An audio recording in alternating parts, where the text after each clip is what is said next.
Dad, anong pinaggagawa mo dyan? Siyempre, wala sa hulog, di ba? Wala sa hulog. Pagbukas ko ng pinto, namumula yung mata ko, talagang muuso ko ng kung ano-ano. Pagbukas ko ng pinto, sabi ko, "Hi, Dad." Sabi ni Daddy, "Joshua, hindi mo ba alam na alam namin yung pinaggagawa mo?" Sabi ko, "Po, alam niyo yung oras na yun, kinakaba kasi naalala ko na naman yung sinturon, yung diyaryong nakabilog, ang daming weapons of warfare." Ayun na, naalala ko kasi, grabe yung weapons of warfare. So naalala ko, sabi ko, una nahiya ako kasi umuwi ako ng late. Palo yun, pag umuwi ka ng late. Late na nga, maaga pala. 4:00 ng umaga, uwi. Tapos linggo na yung araw na yun. So natakot ako.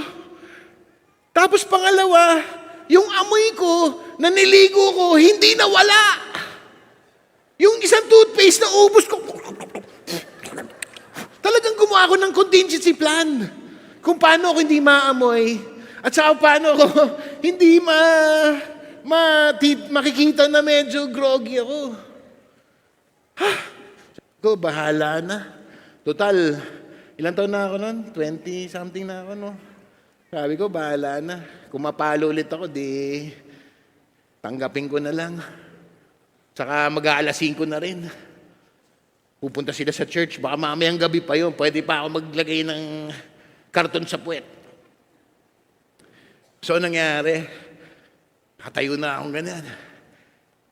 Alam mo ba, hindi mo ba alam na alam namin yung pinaggagawa mo?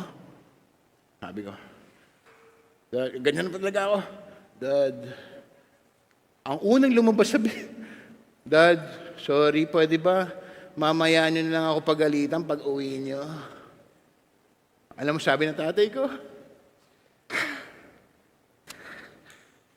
sabi niya, "Sige anak, magpahinga ka na."